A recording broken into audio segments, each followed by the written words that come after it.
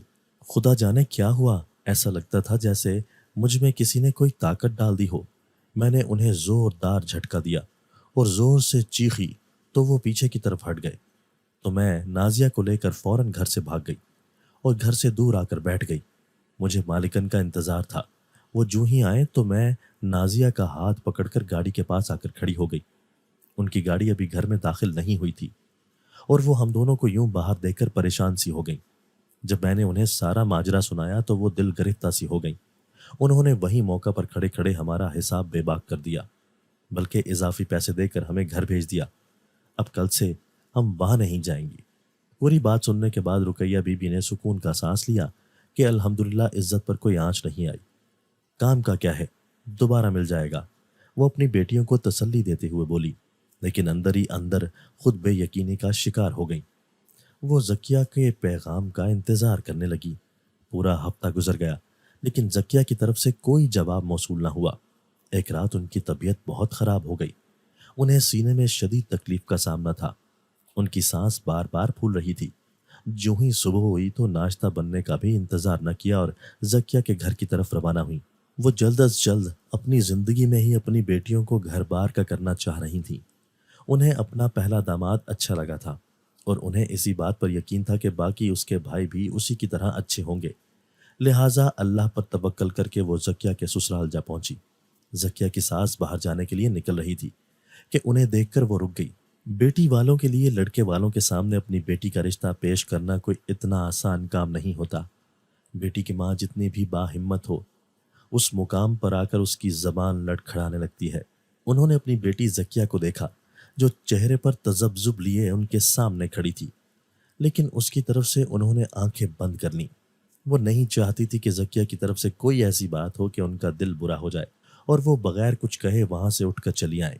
لیکن پھر گھر پر موجود دو بھاری بھاری بوجھ وہ اس بیمار جان کے ساتھ مزید اٹھانے کی سکت نہیں رکھتی تھی۔ لہٰذا دل کڑا کر انہوں نے زکیہ کی ساس کے سامنے اپنا مدعا رکھ دیا۔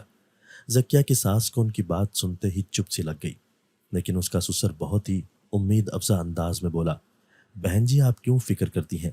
یہ آپ کا اپنا ہی گھر ہے اور ہمارے لڑکے آپ ہی کے بیٹے ہیں۔ اللہ آپ کو زندگی دے اور ان کے سر پر قائم رکھے۔ زکیہ کے سسر کی بات سن کر رقیہ نے انہیں بغور دیکھا۔ بظاہر تو انہیں وہ شخص بہت ہی سلجھی طبیعت کا مالک نظر آیا، البتہ زکیہ کی ساس کو چپ سی لگی ہوئی تھی جو نہ ٹوٹی۔ تو رقیہ بی بی نے انہیں مخاطب کر کے کہا کہ آپ کیا کہتی ہیں؟ میں بہت مجبوری کی حالت میں آپ کے دروازے پر آئی ہوں۔ میری بیٹیاں بہت ہی شریف اور باحیا ہیں اور میرے سوا ان کا اس دنیا میں اور کوئی وارث نہیں، اس لیے میں اپنی زندگی ہی میں انہیں عزت سے بیانا چاہتی ہوں تاکہ میں سکون سے مر سکوں۔ رقیہ بی بی یہ بات کرتے کرتے رو دیں اور پھر زکیہ کی حیرت کی انتہا نہ رہی جب اس کی امی روتے روتے ان کے سامنے ہاتھ جوڑ کر کھڑی ہو گئیں۔ امی، زکیہ نے اپنی ماں کو پکارتے ہوئے اپنے سینے سے لگا ڈالا تو وہ دونوں ماں بیٹیاں اپنے اپنے دکھوں پر آنسو بہاتی چلی گئیں۔ زکیہ کی ساس اٹھی اور اس نے پانی کا گلاس لا کر روتی ہوئی رقیہ کو دیا اور انہیں دوبارہ چارپائی پر عزت سے بٹھایا۔ مجھے اور میرے خاوند کو تو کوئی اعتراض نہیں ہے، بیٹے ابھی کام پر گئے ہوئے ہیں، وہ جو ہی آتے ہیں میں ان سے پوچھ کر آپ کو بتا دوں گی۔ رقیہ بی بی نے ممنونیت بھری نگاہ سے زکیہ کی ساس کو دیکھا۔ وہ جو بھی تھی جیسی بھی تھی اس وقت اسے کسی فرشتے سے کم نہیں لگ رہی تھی۔ رقیہ بی بی بمشکل وہاں سے اپنی جان کو گھسیٹتے ہوئے گھر تک پہنچی اور بستر پر ڈھہ گئیں۔ یا اللہ، آج کوئی فیصلہ ہو جائے، اس سے پہلے مجھے موت نہ دینا۔ رقیہ بی بی بار بار دعا کے لیے ہاتھ اٹھاتی۔ وقت تیزی سے گزر رہا تھا اور ان کے سینے کی تکلیف بھی بڑھتی جا رہی تھی۔ انہوں نے دوبارہ چادر اٹھائی اور ایک بار پھر زکیہ کے سسرال جانے کا ارادہ باندھا تو شازیہ نے ان کے ہاتھ سے چادر لے لی۔ بس کر دیں امی، کیا کر رہی ہیں آپ؟ کچھ تو ہماری عزت باقی رہنے دیں۔ وہ لوگ کیا سوچتے ہوں گے کہ ان کی بیٹیاں اتنی سستی ہیں کہ ان کی ماں بار بار اپنی بیٹیوں کو اپنانے کے واسطے ڈال رہی ہے۔ بس اب ان کے پیروں میں بیٹھ کر گڑ گڑانا باقی رہ گیا ہے۔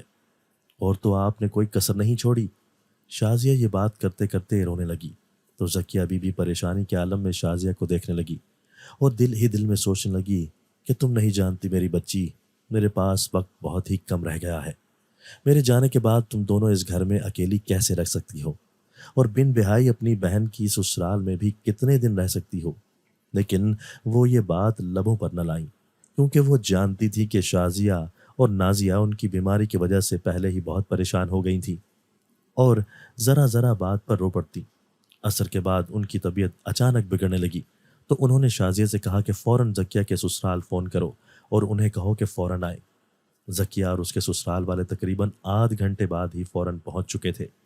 رقیہ بی بی نے اکھڑتی سانسوں کے ساتھ نکاح خواہ کو بلانے کا کہا تو اس کے سسر اور بیٹوں نے فوراً ہی بستی کے امام مسجد کو بلوایا اور شازیہ اور نازیہ کا نکاح پڑھوا دیا گیا۔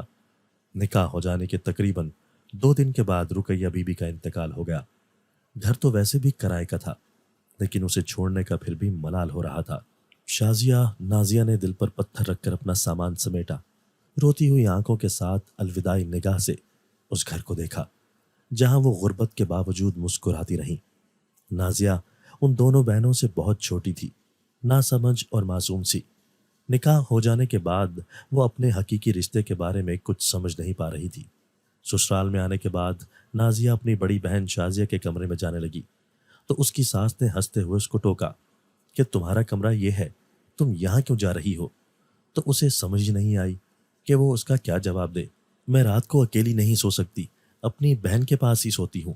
نازیہ کو جو بات سمجھ آئی اس نے وہی کہہ ڈالی تو اس کی ساس کہہ مار کر ہنسنے لگی۔ تم اکیلی یہاں نہیں سوگی، بے فکر رہو، اس کی ساس انتہائی معنی خیز انداز میں بولی اور اسے ہاتھ سے پکڑ کر اندر کمرے میں لے گئی جہاں ایک چارپائی پر پرانی سی چادر پڑی ہوئی تھی۔ تم یہاں بیٹھو، میں راشد کو بھیجتی ہوں۔ وہ اٹھلاتے ہوئے مسکرائی اور باہر نکلنے لگی۔ راشد؟ اس کو کیوں؟ میری بہن کو بھیجے نا، نازیہ اپنی ازلی سادگی سے بولی تو اس کی ساس بے ساختہ ہنسنے لگی۔ تمہیں میں اپنے ساتھ ہی نہ سلا لوں ننی کاکی؟ اپنی ساس کی بات پر نازیہ حیرانگی سے اسے دیکھنے لگی۔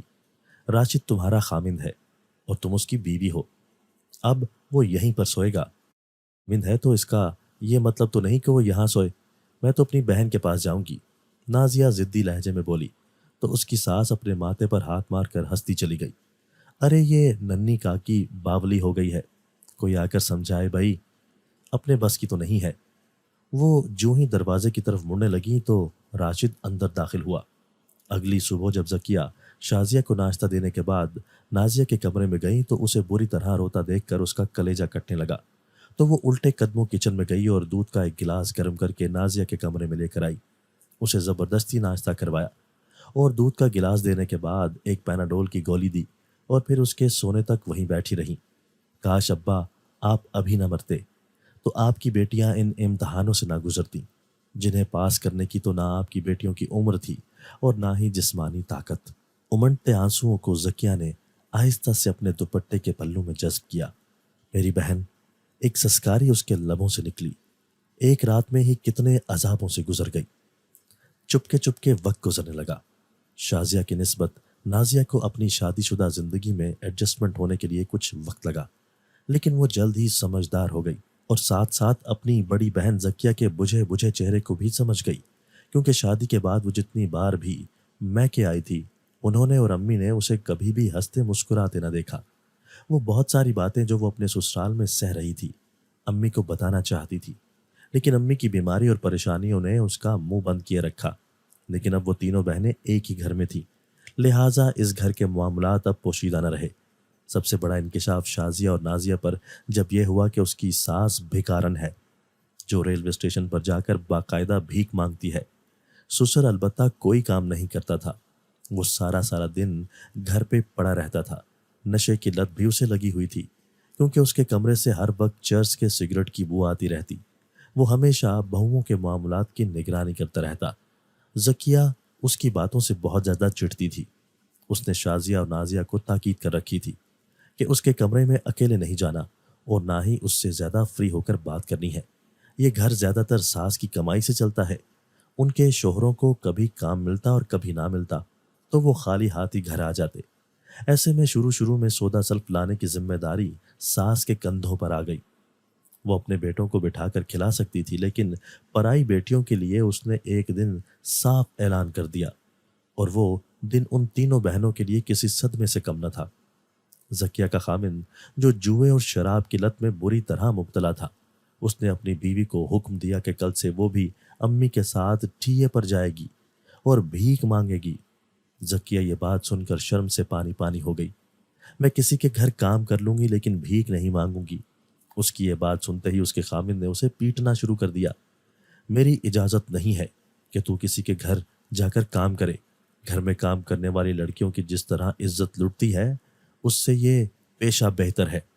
کم از کم کسی راہ چلتے کو جرت نہیں ہوتی کہ وہ عورت کے کپڑے اتارے۔ وہ غصے سے بولتا چلا گیا، اگر تجھے کام منظور ہے تو میری طرف سے طلاق لے لے، جہاں دل کرتا ہے وہاں چلی جا۔ زکیہ نے جب اپنے خاوند کے منہ سے طلاق کی بات سنی تو وہ ایک دم سے اٹھ کھڑی ہوئی۔ وہ 9 ماہ کی حاملہ تھی، اس حالت میں لوگوں کے گھر کام کرنے کی پوزیشن میں بھی نہ تھی، اس لیے چپ چاپ اس نے اپنے مقدر میں لکھے نصیب کو قبول کیا اور اگلے دن چپ چاپ اپنی ساس کے ساتھ کشکول اٹھا کر چل پڑی۔ اس حالت میں اس کے نمکین چہرے پر بلا کی کشش تھی۔ یہی وجہ تھی کہ اس کی ساس کے مقابلے میں اس کی آمدنی پہلے دن ہی بہت زیادہ ہوئی۔ پیسے کی بھی اپنی ہی طاقت ہوتی ہے۔ جو ہی یہ پیسہ زکیہ کے ہاتھ میں آیا تو زکیہ کو یہ احساس ہوا کہ اب اسے کوئی بھی چیونٹی کی طرح مسل نہیں سکتا۔ بہن کے بدلے رویے نے شازیہ اور نازیہ کو بھی سوچنے پر مجبور کر ڈالا کہ اس گھر میں رہنا ہے تو کمانا تو پڑے گا، اور وہ اپنے سر پر لٹکتی تلوار کے لیے خود کو ذہنی طور پر تیار کرنے لگی۔ 2 عورتوں کی کمائی سے گھر آسانی سے نہیں چل رہا تھا، لہٰذا شازیہ اور نازیہ کی شادی کے 1 ماہ پورا ہونے کے بعد ہی ان کی ساس نے انہیں بھی اپنے ساتھ کام پر چلنے کا کہہ دیا۔ نازیہ شازیہ اپنی بڑی بہن زکیہ کے انکار کرنے پر اس کا حشر پہلے دیکھ چکی تھی، اس لیے انہوں نے کوئی چوں چرا کیے بغیر ہی اپنی ساس کے ساتھ جانا شروع کر دیا۔ وہ چاروں صبح سویرے نکلتی اور ریلوے پھاٹک کے اطراف میں پھیل جاتی، لیکن نازیہ اکثر ہی ریلوے پھاٹک کے پاس بنی ہوئی جامع مسجد کی سیڑھیوں پر جا کر بیٹھ جاتی۔ لوگوں کے سامنے ہاتھ پھیلا کر مانگنے پر اس کا دل اس قدر تڑپتا کہ وہ رو پڑتی۔ پیسے کے سوال پر آواز نہ نکلتی۔ وہ روز خالی ہاتھ گھر لوٹتی اور اس کی ساس اسے موٹی موٹی گالیاں نکالتی۔ آج بھی وہ پھاٹک کے پاس جامع مسجد کی سیڑھیوں پر سر جھکائے بیٹھی تھی کہ اچانک اس نے نعت پڑھنی شروع کر دی۔ حال دل کس کو سنائیں آپ کے ہوتے ہوئے، کیوں کسی کے در پہ جائیں آپ کے ہوتے ہوئے۔ اس کی آواز میں پھیلا ہوا درد اور سوز ہر گزرتے نمازی کو چونکنے پر مجبور کرتا۔ ان میں سے ایک شخص جو یہاں 5 وقت نماز ادا کرنے مسجد آتا تھا، وہ اس کی نعت سننے کے لیے سر جھکائے اس کے قریب ہی بیٹھ جاتا۔ نازیہ مغرب تک اس مسجد کے قریب کپڑا پھیلائے بیٹھی رہتی تھی، اور وہ شخص ظہر سے مغرب تک نماز کے لیے آتے جاتے اس کی کشکول میں ڈھیر سارے پیسے بھی ڈال دیتا۔ یہ تقریباً روز کا ہی معمول بن چکا تھا۔ نازیہ کو بھی بڑی حیرت ہوتی۔ وہ اسے اب شکل سے بھی پہچاننے لگی کہ یہ شخص ہر روز پیسے دیتا ہے۔ جس دن وہ نعت نہ پڑتی، وہ چپ چاپ دیوار کے ساتھ کمر ٹکائے افسردہ چہرے کے ساتھ بیٹھی ہوتی تو وہ شخص خاص طور پر نعت سننے کی فرمائش کرتا، لیکن جانے کیوں نازیہ کو اب اس شخص سے خوف آنے لگا تھا، کیونکہ اس کے جسم سے اٹھنے والی خوشبو سے گھر میں بھی محسوس ہوتی، بلکہ وہ جہاں جہاں بھی جاتی وہ خوشبو اسے اپنے ارد گرد محسوس ہوتی۔ جس دن وہ کام پر نہ جا سکتی تو اسے اپنے کانوں میں اسی شخص کی سرگوشی سنائی دیتی کہ وہ مجھے نعت پڑھ کر سناؤ۔ وہ تو ڈر کے مارے دائیں بائیں دیکھتی۔ کچھ دنوں تک اس کی طبیعت نہ سنبھل سکی، اسے الٹی آتی اور دل متلاتا رہا۔ تو اس کی ساس نے دائی کو بلا کر معائنہ کروایا تو پتہ چلا کہ وہ تو حاملہ ہے۔ وہ کافی کمزور ہو گئی تھی، لیکن اس کے خامند کو اس پر رحم نہ آیا۔ وہ اسے کام پر جانے کا کہتا تو یہ حالت اوپر سے سرگوشیوں کے سلسلے اور خوشبو مسلسل اس کا سر چکراتا رہتا۔ جب دل بہت گھبرایا تو اس نے وہ نعت پڑھنی شروع کر دی۔ اچانک اسے ایسا محسوس ہوا جیسے کمرے میں اس کے علاوہ بھی کوئی موجود ہے۔ اسے اپنی چارپائی پر کسی کے بیٹھنے کا بھی احساس ہوا تو وہ خوف زدہ ہو کر رونے لگی کہ اچانک سے پھر سے وہ سرگوشی سنائی دینے لگی۔ ڈرو نہیں لڑکی، میں تمہیں کچھ نہیں کہوں گا، میں تو بس تمہاری آواز پر عاشق ہوں، نہ چاہتے ہوئے بھی میں اس آواز کو سننے کے لیے تمہارے پاس چلا آتا ہوں۔ کون ہے آپ؟ اس نے ڈرتے ڈرتے پوچھا۔ میں جنزاد سلیمان شاہ ہوں اور تم مجھے اپنا دوست سمجھ سکتی ہو۔ دھیمی آواز میں بولتا لب و لہجہ اسے اپنے ابا جیسا محسوس ہوا تو اس کے دل کا ڈر جاتا رہا۔ کمرے میں وہی مانوس خوشبو پھیلی رہی اور ایسے میں اس کے دل کا بوجھ بھی اتر سا گیا اور وہ دھیمی دھیمی آواز میں وہ نعت پڑھنے لگی۔ ویسے بھی وہ جتنے خطرناک حالات سے گزر چکی تھی اس کے مقابلے میں یہ خوف کم تھا۔ رات کو 1 بجے ان کے گھر میں ایک کوہرام سا برپا ہوا تو فوراً سبھی اپنے کمروں سے نکل کر بھاگے۔ ذکیہ باجی چیخ چیخ کر بین ڈال رہی تھی۔ ان کے شوہر 2 دن کے لیے شہر سے باہر گئے ہوئے تھے۔ وہ اپنے 2 جڑواں بچوں کے ساتھ کمرے میں موجود تھیں۔ شازیہ نازیہ اور ان کی ساس اور 2 چھوٹے دیور مسلسل ان سے رونے کے سبب پوچھ رہے تھے اور جو سبب وہ بتا رہی تھی اسے سن کر سب کا منہ کھلے کا کھلا رہ گیا۔ وہ اپنے سسر پر الزام لگاتے ہوئے بولیں کہ ان کا سسر ہر حد پھلانگ چکا ہے۔ وہ ان سے دست درازی کی کوشش کرنے آیا تھا لیکن ان کے شور مچانے پر کمرے سے بھاگ گیا۔ وہ منہ پر ہاتھ رکھ کر رونے لگیں۔ نازیہ اور شازیہ نے قہر آلود نظروں سے اپنی ساس کی طرف دیکھا جو جمائی لیتے ہوئے باہر چلی گئی۔ دیور بھی کمرے میں چلے گئے۔ نازیہ شازیہ بہن کو چپ کراتی رہیں۔ 2 دن بعد جب بہنوئی گھر آیا تو ذکیہ باجی نے ان کے والد کے کارنامے کھول کر رکھ دیے۔ بہنوئی یہ بات سن کر اپنی ماں سے بہت لڑا۔ سسر اس رات سے ہی گھر سے غائب تھا۔ اس واقعے کے ٹھیک 1 ہفتے کے بعد ذکیہ باجی اپنے 2 جڑواں بچوں اور خاوند کے ہمراہ الگ گھر میں شفٹ ہو گئیں۔ جو ہی ان کی بڑی بہن الگ ہوئی تو اس کے دوسرے دن ہی اس کا سسر گھر لوٹ آیا، لیکن اب اس کی گندی نظریں نازیہ پر تھیں کیونکہ وہ کم سن معصوم اور بے حد بھولی بھالی تھی۔ سسر نے اس کے سامنے اپنی بے گناہی کا ثبوت رو رو کر بیان کیا۔ جب اس کی ساس اور شازیہ اپنے کام پر گئی ہوئی تھی اور بالآخر اپنی چکنی چپڑی باتوں کے ذریعے اسے یقین دلانے میں کامیاب ہو گیا۔ گھر میں ویسے بھی ان کی بیوی اور بچے ان کی عزت نہیں کرتے تھے۔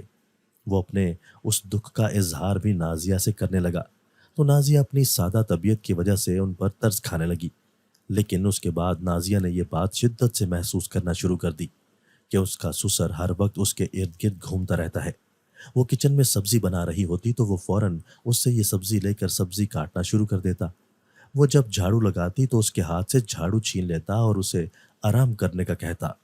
الغرض وہ اس کے آرام کا بہت خیال رکھنے لگا تھا۔ نازیہ بھی اسے باپ کا درجہ دیتے ہوئے اس کی عزت کرنے لگی، لیکن کہتے ہیں کہ بدخصلت لوگوں کو عزت راست نہیں آتی۔ نازیہ نے یہ بات کچھ ہی دنوں میں شدت سے محسوس کرنا شروع کر دی کہ اس کے سسر کی نگاہیں بہت گندی ہیں۔ وہ اکثر اس کے جسم کو کسی نہ کسی بہانے چھو لیتا تو وہ اپنے آپ میں سمٹ کر رہ جاتی۔ وہ کمرے میں اکیلی لیٹی ہوتی تو یہ بے دھڑک کمرے میں داخل ہو جاتا اور اس کی چارپائی پر بیٹھ جاتا۔ اسے اپنے سسر کی یہ ساری حرکتیں پسند نہ آتی تو اس نے ان باتوں کا ذکر اپنی بڑی بہنوں سے کر ڈالا تو انہوں نے اسے مشورہ دیا کہ وہ اپنے خاوند سے اس حوالے میں بات کرے، لیکن اس کے خاوند نے ساری باتیں سن کر کوئی رد عمل نہ دیا تو وہ بے حد پریشان ہو گئی۔ وہ بھیک مانگنا نہیں چاہتی تھی، اسے اس پیشے سے شدید نفرت تھی۔ اس نے اپنے خاوند راشد کو کہہ دیا کہ وہ نہیں جائے گی تو راشد نے اس کی اور بچے کی تمام ذمہ داری اٹھانے سے انکار کر دیا تو وہ رونے لگی۔ اس کی بہنیں اسے تسلی دیتی رہیں لیکن وہ جانتی تھی کہ کوئی بھی زیادہ دن تک کسی کا بوجھ نہیں اٹھا سکتا۔ اس دنیا میں ہر کسی کو اپنا بوجھ خود اٹھانا پڑتا ہے، لہٰذا وہ افسردہ دل کے ساتھ جانے کے لیے تیار ہوئی۔ وہ اپنے کمرے سے نکلنے ہی لگی تھی کہ اس کا سسر سامنے آ کر کھڑا ہو گیا۔ اس کی ہوس سے بھری دہشت ناک آنکھیں دیکھ کر شازیہ نے جھرجھری سی لی۔ تم اگر یہ کشکول چھوڑنا چاہتی ہو تو میں تمہاری مدد کر سکتا ہوں۔ کیسے؟ نازیہ نے حیرانگی سے پوچھا۔ اگر تم مجھے خوش کر دو تو، وہ خباثت سے اس کا کندھا دباتے ہوئے بولا تو وہ 2 قدم پیچھے ہٹی۔ اس کے چہرے پر زلزلے کی سی کیفیت تھی۔ وہ جسے باپ سمجھ کر عزت دیتی آئی تھی وہ اپنے شیطانی عزائم کے ساتھ کھل کر اس کے سامنے آن کھڑا تھا اور اسے اس بات پر کسی قسم کی کوئی حیا بھی نہیں آ رہی تھی۔ اس نے غصے سے کشکول اٹھایا اور باہر نکل آئی۔ اس کا رخ جامع مسجد کی طرف تھا۔ یہاں پہنچ کر بھرے ہوئے دل اور روندھے لہجے کے ساتھ اس نے نعت پڑھنی شروع کی ہی تھی کہ اسے وہی مانوس خوشبو اپنے ارد گرد محسوس ہونے لگی تو اس کے آنسو گالوں پر بہنے لگے۔ اس کی آواز میں اتنا سوز تھا کہ نماز پڑھ کر نکلنے والے نمازی اپنی جیب اس کرتے چلے جاتے۔ کشکول بھر چکا تھا اور اس کے سامنے پھیلے ہوئے کپڑے پر بھی پیسے ہی پیسے پڑے تھے۔ وہ ان پیسوں کی طرف دیکھتی رہی اور پھر ان سے بے نیاز ہو کر کمر دیوار کے ساتھ لگا کر بیٹھ گئی۔ تمہاری آواز میں آج اتنا درد ہے کہ میرا دل پھٹ رہا ہے۔ تم نے مجھے رلا دیا۔ بولو آج کیا مانگتی ہو؟ ایک سرگوشی اس کے کانوں میں اتری تو نازیہ نے جھٹ سے آنکھیں کھول دی۔ بولو نازیہ، میں تم سے کچھ پوچھ رہا ہوں، مانگو، آج کیا مانگتی ہو؟ نصیب، شازیہ نے کپ کپاتے ہونٹوں سے کہا۔ امی کہتی تھیں غیرت مند شوہر ایک عورت کے سر کا سائبان ہوتا ہے، لیکن میری بدقسمتی دیکھو کہ حق کے حلال کمانے والے کی بیٹی بھیکاریوں کی طرح زندگی گزار رہی ہے۔ مجھے یہ سب نہیں کرنا۔ میرے ماں باپ کی روح بہت تڑپتی ہوگی۔ بدلنا چاہتے ہو تو میرا نصیب بدل دو۔ میں نہیں چاہتی کہ میرے بچے بھی میری طرح کی زندگی گزاریں۔ وہ سسکیاں لینے لگی تو اسے اپنے سر پر کسی کا دست شفقت محسوس ہوا۔ یہ میرا وعدہ ہے کہ تم آج سے یہ زندگی نہیں گزارو گی۔ اب اٹھو اور جاؤ گھر، بس اللہ اور اس کے رسول کا کلام پڑھتی رہنا۔ ایک عجیب سی سرگوشی نے اس کے دل کو شاد کیا۔ اس نے اپنے سر پر دوپٹہ درست کیا اور گھر کی راہ لی، لیکن گھر جاتے جاتے اس نے کشکول اور کپڑے پر پڑے ہوئے پیسوں کو ہاتھ تک نہ لگایا۔ اس کا سسر اس کو جلدی گھر آتا دیکھ کر پہلے تو حیران ہوا اور پھر اس کی باچیں کھل گئیں۔ تو گویا تمہیں میری بات سمجھ آ گئی۔ تم اگر مجھے خوش کر دو تو کوئی مائی کا لال تم سے بھیک نہیں منگوا سکتا۔ نازیہ چپ کر کے اس کے سامنے کھڑی رہی۔ وہ اپنی تمام تر کمینگی کے ساتھ جو ہی نازیہ کا دوپٹہ سر سے کھینچنے لگا، نازیہ کو سلیمان کی مخصوص خوشبو اپنے ارد گرد محسوس ہونے لگی۔ اچانک اس کے سسر کے ہاتھ مڑ گئے اور اس کی بائیں طرف فالج گر گیا۔ نازیہ نے جہاں یہ گھر چھوڑا وہاں وہ اپنے خامند کی زندگی سے بھی نکل گئی، جو اس کی عزت کی حفاظت نہیں کر سکا۔ وہ کل اس کی بیٹی کی حفاظت کیا کرتا؟ اس سوچ نے اس کی زندگی بدل ڈالی۔ سلیمان شاہ نے حسب وعدہ اس کی بہت مدد کی۔ اسے ایک چھوٹا سا گھر لے کر دیا جہاں وہ عزت کے ساتھ اپنی بیٹی کی پرورش کرنے لگی۔ یہ سچ ہے کہ عورت عزت کی زندگی گزارنے کا تہیہ کر لے تو اللہ تعالیٰ بھی مدد کے بہت سارے اسباب پیدا کر دیتا ہے، جیسے نازیہ کی مدد ہوئی، اور اسی کے توسط سے اس کی بہنوں کی بھی اتنی مالی مدد ہو گئی کہ انہوں نے بھی بھیک مانگنا چھوڑ کر اپنی ایک کریانے کی چھوٹی سی دکان ڈال لی۔ دوستو، اگر آپ کو آج کی ہماری یہ ویڈیو پسند آئی ہے تو اسے لائک کیجئے اور اسے اپنے پیاروں کے ساتھ شیئر ضرور کیجئے گا۔ اور ہاں، اگر آپ نے ابھی تک ہمارا چینل سبسکرائب نہیں کیا تو ہمارا چینل سبسکرائب کر دیجئے اور بیل آئیکن بھی پریس کر دیجئے تاکہ ہماری ہر نئی آنے والی ویڈیو آپ کو بر وقت مل سکے۔ اللہ حافظ۔